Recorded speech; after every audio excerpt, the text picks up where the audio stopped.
E aí, pessoal, um assunto aí importante agora da ótica geométrica, formação de imagens em espelhos planos.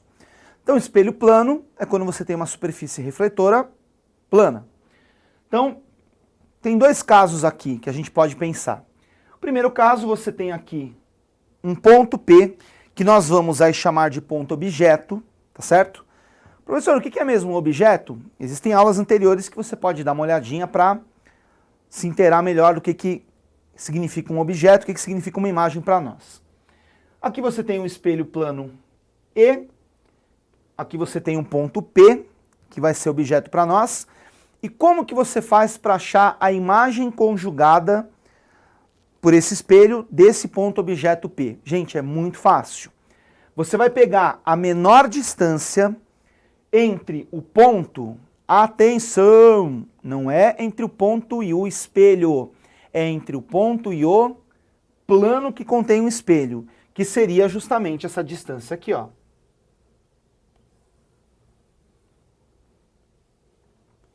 Seria este pedacinho aqui exatamente. E para você saber que é a menor distância, você tem que fazer o quê? Perpendicular. Então, se nós tivermos aqui uma distância D, como que eu vou fazer para achar a imagem?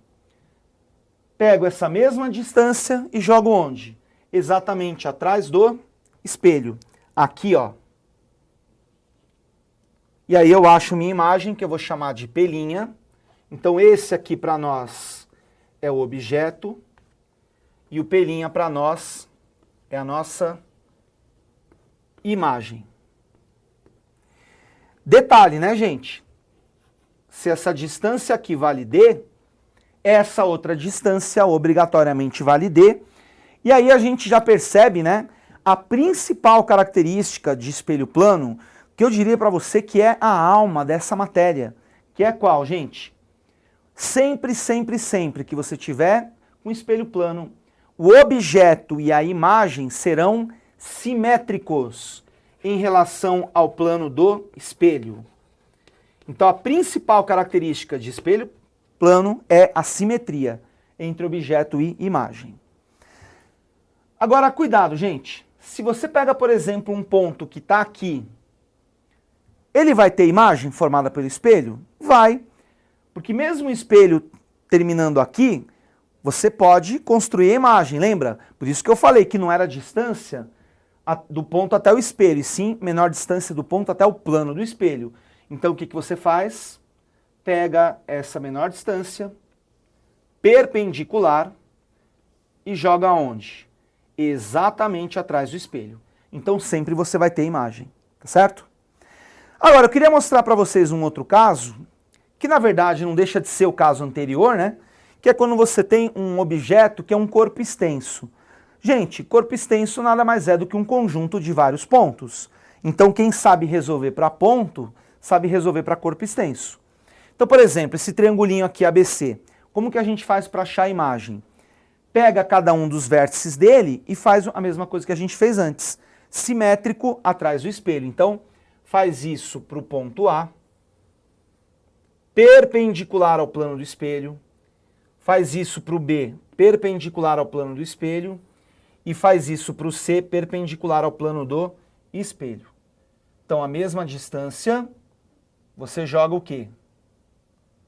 Atrás do espelho.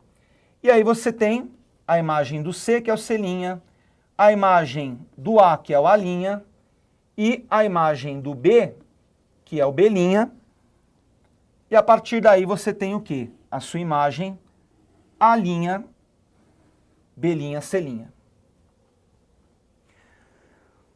Pessoal, quando você tem um objeto extenso, como aqui, a gente costuma dar um nome, né, para esse par aqui formado pelo objeto e pela imagem, que é um nome um pouquinho diferente. A gente fala que nesse caso, objeto e imagem formam aquilo que nós chamamos de par de enantiomorfos. que é um par de enantiomorfos? É quando você tem duas figuras que vão ter mesmas dimensões, mas que você não consegue sobrepor uma à outra. Exemplo clássico, mão direita, mão esquerda. Mão direita, mão esquerda tem basicamente aí mesmas dimensões, só que você não consegue sobrepor uma à outra, tá certo? Tchau, gente. Obrigado. Até a próxima.